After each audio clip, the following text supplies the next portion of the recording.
Tänään Lempäälän Ideaparkissa järjestetään hyvinvointiin keskittyvä Hyvää oloa tapahtuma ja tapahtuman päättää omalla keikallaan artisti Pete Parkkonen ja mulla on täällä nyt Pete haastateltavana.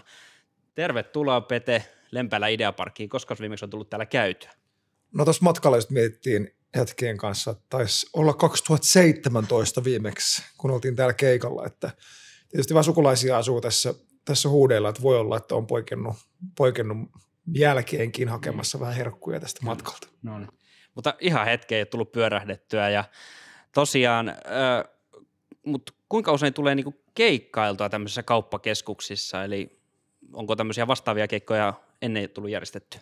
Kyllä niitä on vähemmän nykyisin, mutta ehkä kerran vuodessa ja yleensä on akustisesti, että tämä on kiva, että tämä on ihan koko bändillä. No kiva, eli saadaan jotain vähän erilaista kuulla ja varmaan nämä ikärajoittamat, niin ne on niinku yleensä sitten just tämmöisiä kauppakeskuskeikkoja. Kyllä, ja sehän tässä niin onkin parasta, että pääsee ikärajattomalle keikalle, että niitä harvemmin nykyisin enää on, koska ihan niinkin kurja syy, että ne on kalliita järjestää ikärajattomat konsertit, mutta sitten kun on kauppakeskuksia ja muita mahdollisia tapahtumia nuorisolle järjestetään, niin itse asiassa viime vuonna olin Pirkanmaan urheilukentällä oli tällainen nuorisolle järjestetty tapahtuma, niin se oli myös ihan mahtavaa. Mahtavaa. Hei, tuossa tolleen niin keikkailuarjessa ja nyt kun tämmöinen hyvinvointiteema meillä tänään tässä, niin kerro vähän, että mikä on Pete Parkkosen hyvinvoinnin tai henkisen hyvinvoinnin salaisuus?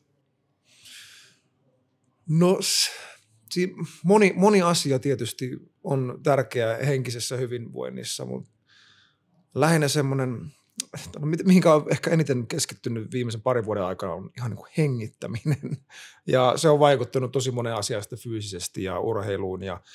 Niin kyllä ihan semmoinen pyhä kolminaisuus, niin kuin liikkuminen ja nukkuminen ja hengittäminen on aika, ja tietysti ravinto sit siinä ohessa, mutta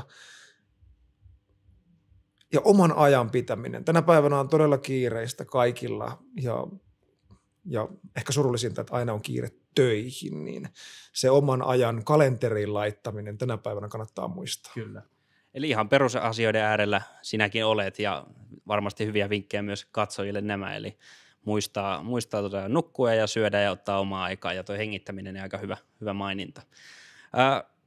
Kohta päästetään sinut tuonne lavalle, mutta viimeisenä kysymyksenä haluan esittää, että mikä tuo Pete Parkkoselle voimaa ja valoa? Luonto. Kyllä se on luonto ja se on mitä matkustaessa ja joka päivä kun pääsee ulos kävelemään tai liikkumaan ja merellä ja metsässä oleminen, niin kyllä luonto tuo. Aivan mahtavaa. Hei, kiitos Pete tästä haastattelusta.